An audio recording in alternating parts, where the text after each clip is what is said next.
Salut les apprentis investisseurs, c'est Lionel Tabonne, investisseur immobilier depuis 2007 et créateur du blog de l'investissement pour les nuls.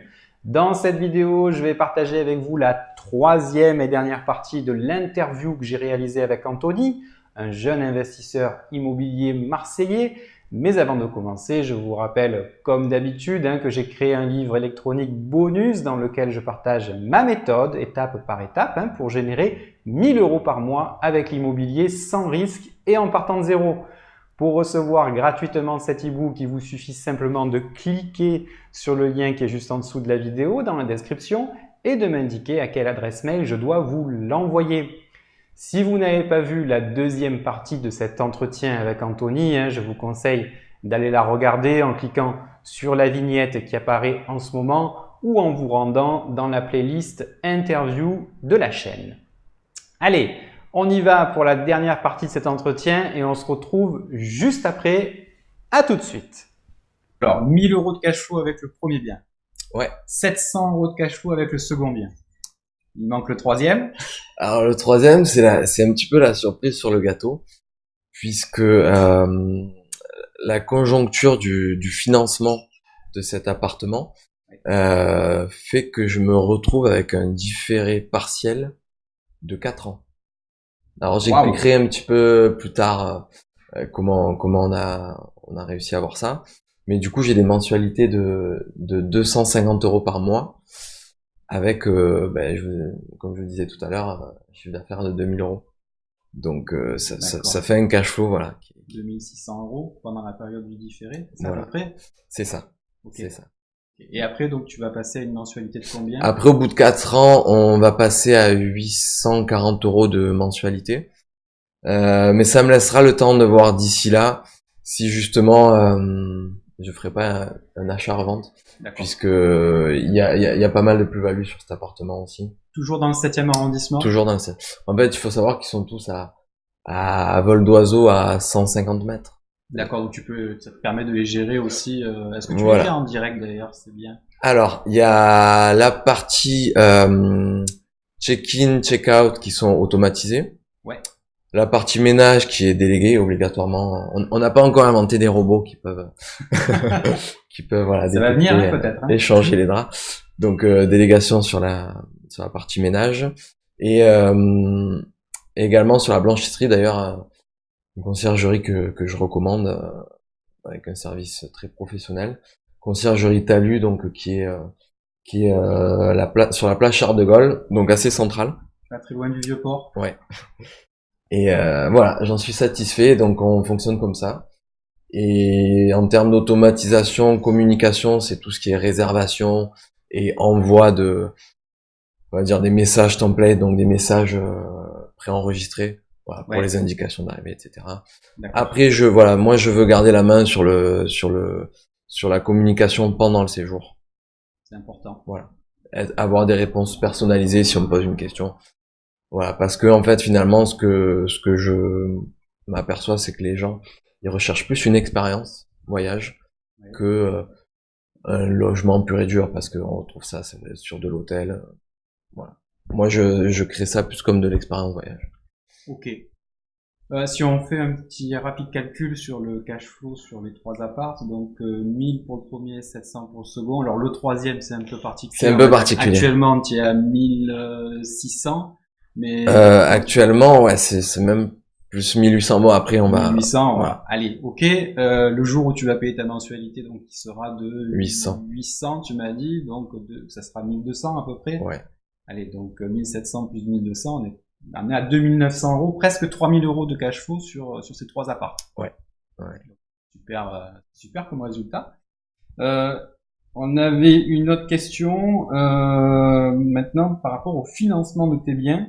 Est-ce que tu as des astuces que tu pourrais nous conseiller de mettre en place pour maximiser le cash flow et la rentabilité d'un bien immobilier? Oui, alors justement, je vais vous parler de cette configuration du financement du dernier appartement. Alors c'est un parti pris, mais ça peut être renouvelable dans certaines banques. En fait, au préalable, donc je voulais un financement à 110%. Oui. Donc appartement, frais de notaire, travaux. Et ce qu'ils ont proposé, c'est un lissage en fait sur un pré gigogne en fait sur le travaux et l'appartement. C'est-à-dire que le prêt travaux devait être financé sur 4 ans. D'accord. Et ensuite, c'est le prêt IMO qui prenait le relais. Et tout cela avec une même mensualité, donc qui était de 840 euros que j'aurais au bout des 4 ans. Seulement, je me suis aperçu qu'on n'était pas obligé de souscrire au prêt travaux. D'accord. Donc ça, c'est peut-être une petite astuce à mettre en avant, dans le sens où un investisseur peut éventuellement prétendre qu'il y a tant de travaux, alors qu'en vrai, ça ne nécessite peut-être pas autant. Donc pour ton cas, tu as annoncé à la banque un 30 000 euros. De 30 000 euros de travaux. 30 000 euros de travaux, donc ces 30 000 euros étaient calculés sur les 4 ans. D'accord. Voilà. Après, en fait, je sais pas si on pourra voir la caméra un petit peu comme un diagramme qui vient compléter le prêt IMO, voilà. On le mettra, ouais. Le prêt IMO vient reste à 200 euros. En fait, c'est les intérêts d'emprunt que je paye pendant 4 ans. Mais il faut imaginer ça comme une sous-location où l'appartement, en fait, vous le louez, vous le payez 250 euros par mois et vous le sous-louez 2000 euros. Donc et tout est légal, hein, puisque je suis propriétaire. Mais voilà, moi ça me fait penser à ça. J'aime bien le principe. Donc ce prêt travaux, tout simplement, je l'ai pas souscrit. Ouais. Parce que bon, par rapport à mon activité principale, c'est vrai que j'arrive à créer une trésorerie, on va dire assez facilement, et je voulais déplacer le curseur du cash flow. Donc en fait, tu as utilisé ton apport personnel pour voilà. financer les travaux. Et du coup, pendant 4 ans, ça t'a permis d'avoir une mensualité exactement, et avoir réduite. un cash flow hyper productif, puisque je vais continuer à investir dans l'immobilier. Et Ok. Donc cette astuce-là, crédit différé, est-ce qu'il y a d'autres astuces auxquelles tu penses qui pourraient alors une astuce, moi, qui est très connue et en même temps qui est toute bête, c'est d'avoir une bonne relation avec son banquier. Ouais. Je trouve qu'en fait, ça peut, le banquier, il peut appuyer un dossier et il vous voit. C'est pas que des chiffres, il vous voit, il voit la façon dont vous amenez un projet. Voilà, il sait à qui il a affaire, il voit un petit peu votre relationnel aussi, j'ai envie de dire. Ouais. La façon de communiquer, etc. Donc je trouve que c'est bien d'avoir des bons rapports, même si c'est bien de se diversifier dans les banques, mais le premier rendez-vous, c'est important de créer une bonne relation. Est-ce que pour tes 4 appartements, tu as des banques différentes? Oui, alors la RP, ça a été résidence principale, c'est une banque. Ouais. Et par contre, les autres investissements locatifs, ça a été la même banque. La même banque pour les 3 biens en locatif. D'accord. Ouais, donc c'est pour ça que je me permets de dire que je pense que le lien avec le banquier à son échelle, hein, parce que c'est vrai qu'à partir d'un certain seuil, ils sont obligés de déléguer à d'autres postes, mais voilà. Donc en ce qui te concerne, c'était un banquier qui avait un pouvoir de décision sur... Il était directeur de son agence. Ouais. D'accord, donc c'est vraiment lui qui a pris la décision de valider le financement. Ouais. Ok, ça c'est hyper important aussi, hein, quand vous allez voir les banquiers, c'est vraiment de vous adresser à quelqu'un qui a le pouvoir de décision et non pas qui va parachuter votre dossier hiérarchique sur Paris ou sur une autre ville pour valider le dossier. C'est vrai que c'est important d'avoir... Oui, parce que c'est comme de partout, hein, au plus vous allez rajouter d'intermédiaires, au plus il risque d'y avoir des erreurs ou voilà. Enfin, quand je dis erreur, c'est plus erreur de compréhension du projet. Ouais. Ce que vous dites au banquier, est-ce qu'il va le traduire de la même manière à sa hiérarchie? On sait pas. Mais je pense que la relation avec la banque est assez importante. Je réfléchis également si j'ai d'autres astuces que la majorité, on pourrait les trouver donc sur le blog de Lionel ou éventuellement sur d'autres plateformes sur internet. Mais j'ai tendance à dire aussi que il faut faire un petit peu l'immobilier qui nous ressemble. Ouais. Et pas être contraint à des règles à des règles, parce que sur le terrain, c'est toujours un petit peu différent. Voilà. Ok. C'est un petit peu ton ressenti. Voilà. Ok. Alors, on va revenir un petit peu sur l'exploitation de tes 3 biens en location courte durée. Ouais. Quelles sont les plateformes de réservation en ligne que tu utilises? Alors, majoritairement sur Airbnb et Booking. C'est 2 plateformes assez différentes sur le profil clientèle. Okay. Donc, mais c'est bien, voilà, c'est bien ils ont une puissance qui est énorme, donc pour du remplissage, voilà, on peut pas passer à côté de ces deux plateformes. Ce que je conçois après, même en tant que super hôte, il se peut que j'ai 3 nuits qui traînent sur Airbnb. Je sais que Booking, voilà, pourra faire le nécessaire, donc je trouve que la présence sur les 2 plateformes est indispensable sur la location de courte durée si on cherche voilà un remplissage optimal. Après, je fais un petit peu de location directe, des clients qui souhaitent revenir parce qu'ils ont de la famille dans le coin ou pour projet professionnel. Donc des clients qui sont déjà venus chez toi, que tu as fidélisés, c'est ça, qui passent en direct. Donc du coup, ça te permet d'économiser notamment les frais de commission, soit de Booking, soit d'Airbnb. Je dirais, alors, l'argument pour Booking, c'est eux, ils ont un portefeuille client qui est vraiment immense. Ouais. Donc en fait, ils se servent sur les propriétaires parce que puissance de frappe avec référencement énorme, etc. Donc c'est 17% de commission. Environ 17% voilà, pour Booking, ouais. Et sur Airbnb, eux, ils ont vu la chose un petit peu différemment.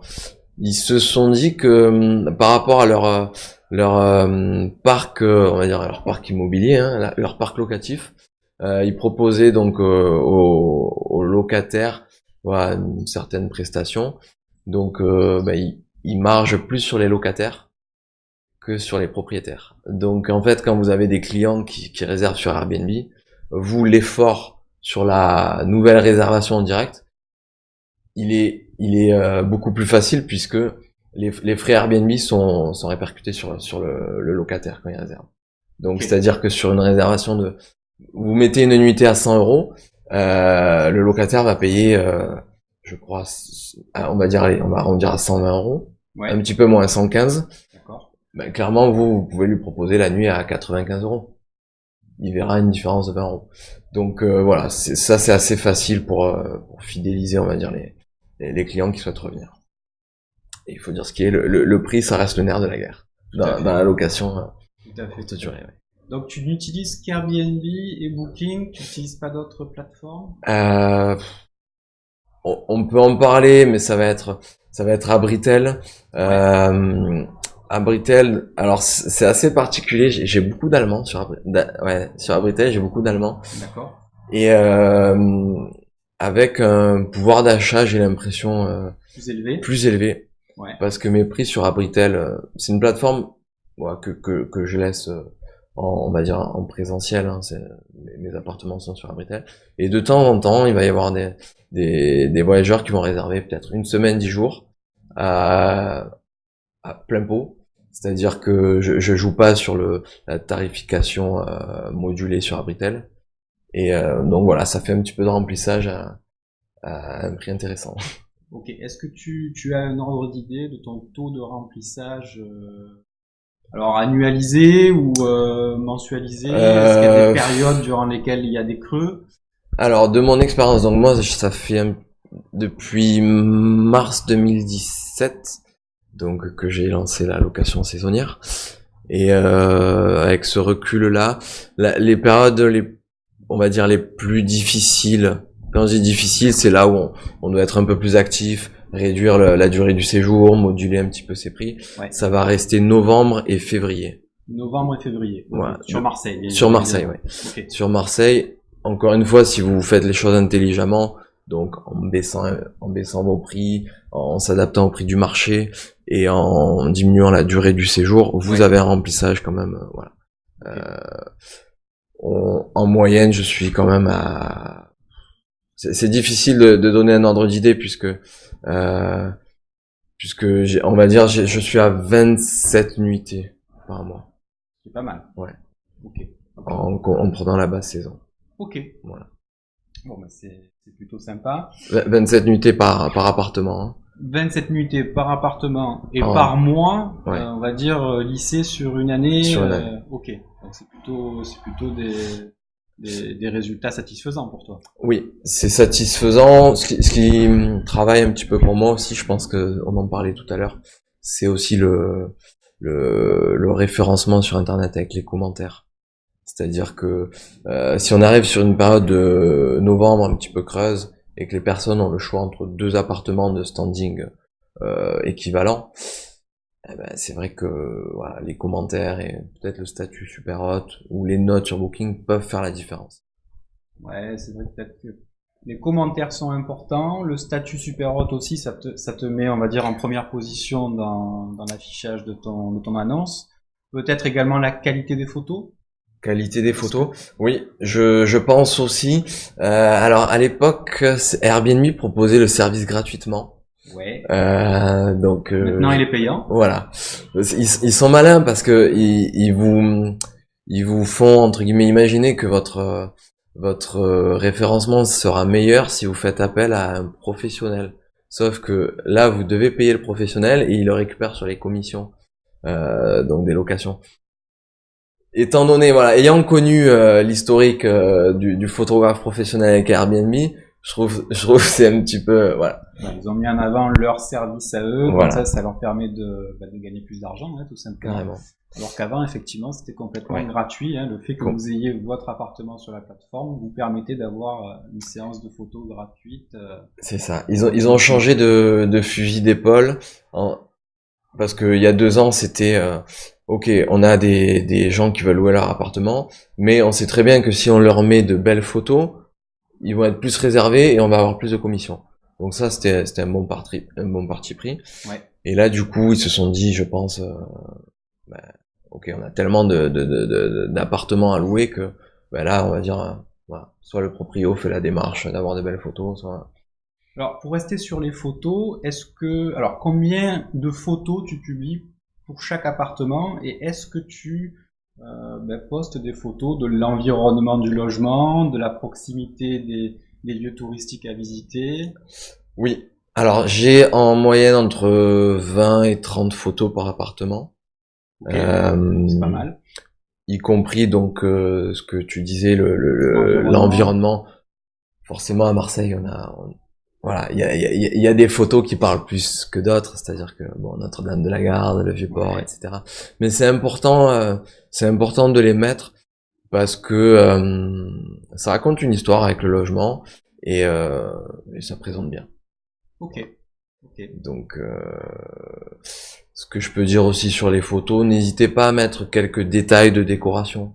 C'est-à-dire, par exemple, on parlait du livre d'or, les commentaires qui ont pu être écrits à l'intérieur, des petites plantes, enfin, voilà, ça, c'est dans la continuité de l'histoire que vous racontez aux futurs locataires. Donc toi, Anthony, tu privilégies l'expérience client et tu vas même jusqu'à avoir un thème de décoration pour chacun de tes appartements. Là, je pense à l'appartement qui est à côté. Il y a clairement le thème de la mer qu'on peut identifier. C'est ça. Est-ce que tu fais pareil pour les autres logements aussi? Alors, en fait, avec ma compagne Rebecca, on aime beaucoup, on s'intéresse beaucoup à la décoration. Donc, pour nous, c'est un petit peu la partie de plaisir où on est là pour imaginer comment on pourra mettre en valeur certaines pièces ou autre et donner un petit côté chaleureux. Donc voilà, par appartement, on se donne une idée de ce à quoi on veut que ça ressemble. Et puis on a un thème, voilà, du coup. À côté, c'est très quand je dis à côté, c'est l'appartement d'à côté, c'est très voilà, très marin. Sur le premier appartement, donc premier investissement, ça a été des couleurs assez neutres, mais en même temps assez chaudes. Sur la vague, on va dire un petit peu scandinave, ethnique. Et sur le dernier, on est plutôt sur des couleurs un peu pop et assez urbaines. Voilà, parce que ça va aussi avec son emplacement qui est vraiment central central par rapport au quartier, avec une dynamique tout autour de commerce, de restaurants, etc. est-ce que tu as une stratégie par rapport au titre du logement? Est-ce que ce titre-là reflète le thème du logement ou est-ce que c'est un titre un peu plus stratégique en fonction de sa position géographique? Comment tu... Oui, alors dans le titre, je vais mettre en avant sa proximité avec un point d'intérêt parlant. Parce Ok. alors voilà, il faut que ça parle aux étrangers et pas forcément aux Marseillais. Les Marseillais, ils ont pas besoin de louer sur Marseille. Enfin, à moins qu'ils aient de la famille. Mais bon, voilà, il faut que votre titre, il soit quand même parlant à la majorité des gens qui viennent de l'international. Donc, n'allez pas mettre, je sais pas, j'allais dire le nom d'une rue avec le nom d'un bar à côté. Enfin, voilà, il faut rester assez généraliste et percutant. Ok. Donc, s'il y a une proximité avec le Vieux-Port, vous mettez idéal Vieux-Port, Idéal un Vieux-Port. petit peu comme ça. Ok, bah écoute, Anthony, quels sont tes projets à moyen terme et vas-tu continuer d'investir dans l'immobilier? Alors, oui, je vais continuer à investir dans l'immobilier sous une forme un petit peu différente. Alors, je continuerai l'investissement locatif de mon côté, mais là, je m'attelle sur un projet en SCI avec un ami à moi sur lesquels on va s'associer, où on se dirige finalement plus sur du commerce, des murs commerciaux et de l'immeuble. Donc quand je dis de l'immeuble, c'est voilà de l'habitation en étage et un commerce en rez-de-chaussée. Donc ben là tout dernièrement on a signé un compromis pour un pour un mur commercial sur le Vieux-Port. Super. Donc voilà Uniquement un local commercial? Sur celui-ci, ouais. D'accord. Il fait en surface locative, on a 117 mètres carrés quand même. Une belle surface. Et voilà, il y a un emplacement qui est assez sympa, donc on va voir comment le potentialiser. Okay. Et en même temps, on visite pas mal d'immeubles. Voilà. Bon, le contexte fait qu'il vaut mieux quand même se renseigner sur les structures de l'immeuble, avec notamment les diagnostics DTG, donc c'est le diagnostic global des immeubles, pour voir comment se porte la structure, etc. Ouais, c'est important, vu que l'actualité sur ce sujet-là est sur Marseille, avec ce qui s'est passé à la rue d'Aubagne, effectivement, ça peut être hyper important lorsque vous achetez un immeuble de vérifier l'état de la structure, quoi. C'est vrai que, alors, dans ce contexte-là, c'est vrai que pour les locataires, bon, c'est triste, voilà, de voir, on va dire, son habitation partir en fumée. Et j'ai eu quand même l'instinct de me placer en tant que propriétaire.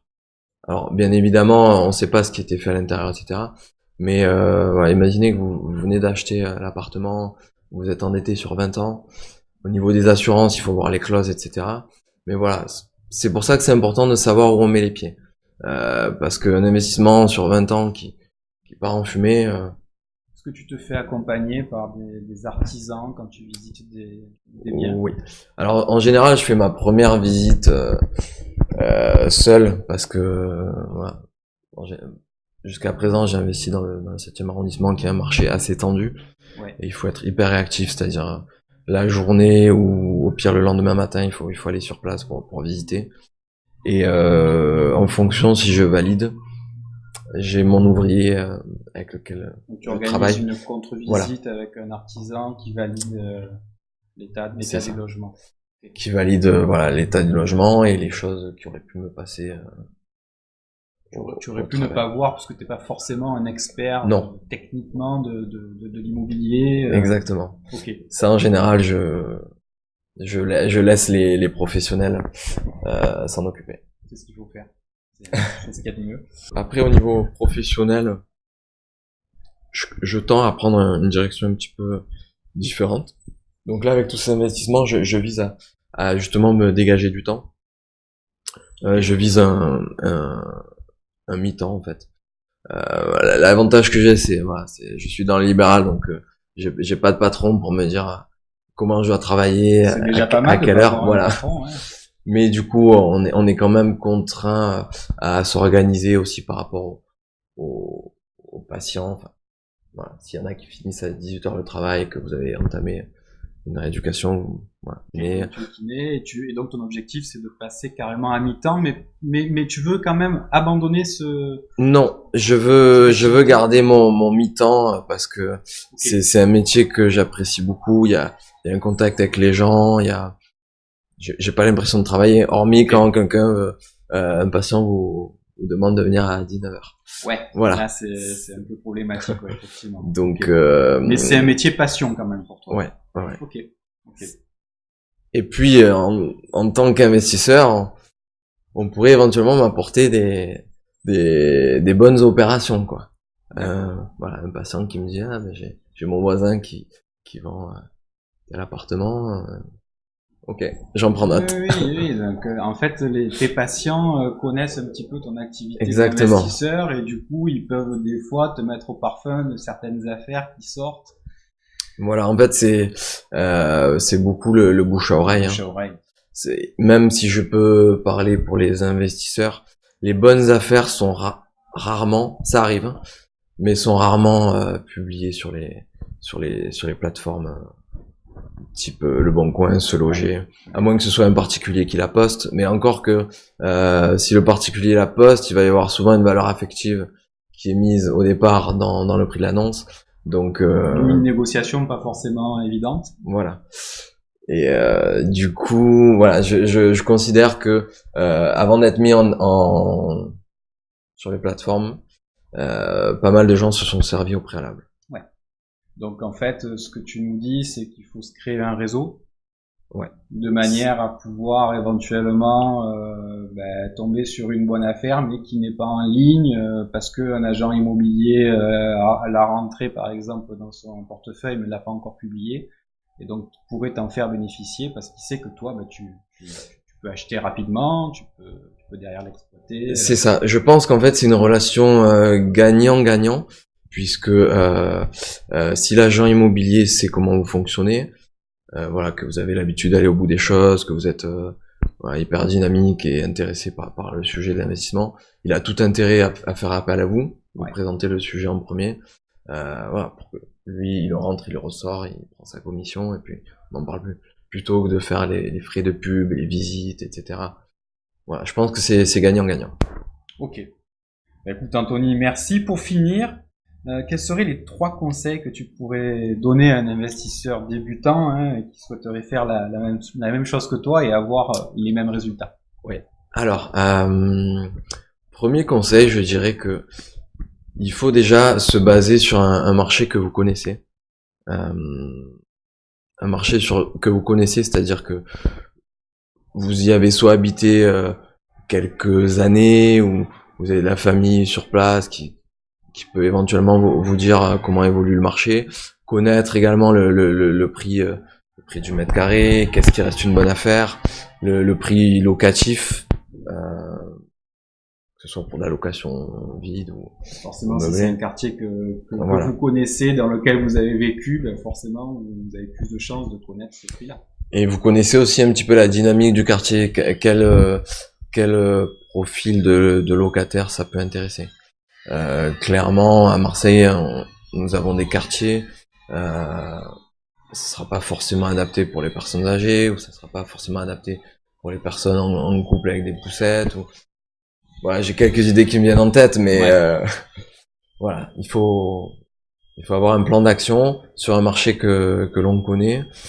Ne vous embêtez pas forcément avec un gros projet à 1 million d'euros dès le départ, parce que je crois que le métier si on peut appeler ça, l'investissement, on l'apprend surtout sur le terrain.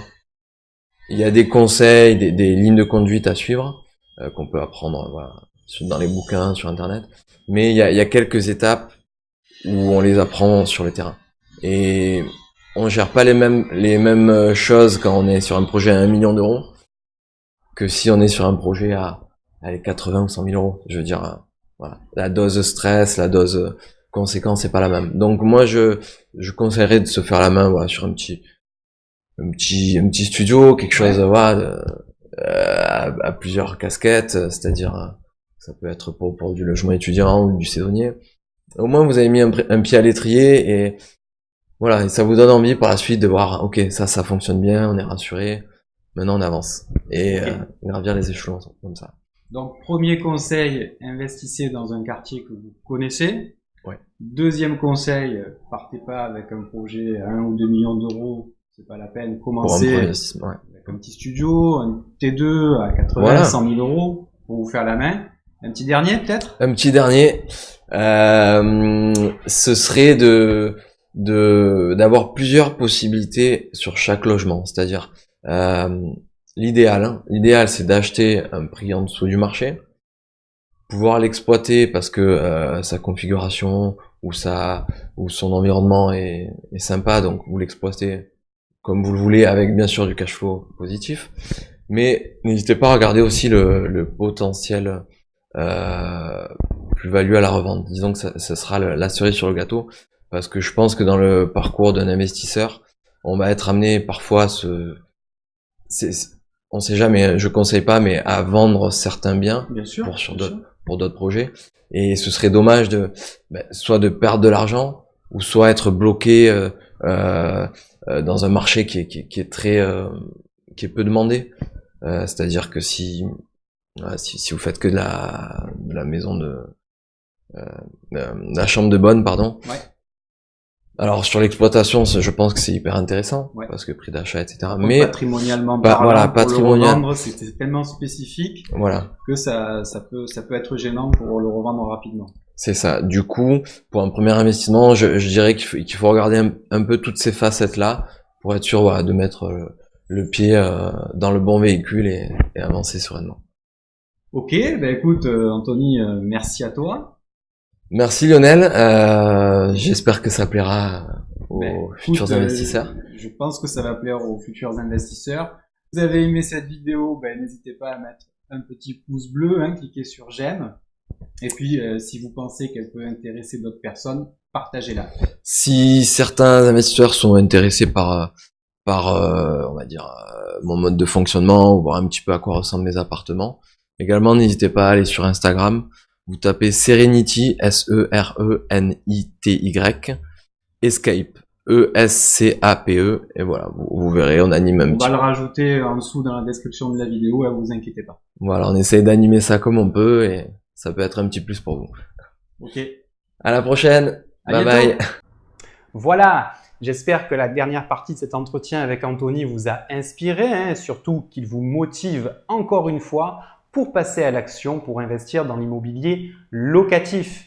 Et puis, je voudrais vous remercier puisque la chaîne atteint près d'1 millier apprentis investisseurs et ça me fait super plaisir pour continuer à vous délivrer du contenu de qualité pour vous développer financièrement, que ce soit par rapport à l'investissement immobilier, au blogging, à la bourse ou alors à la création d'entreprises.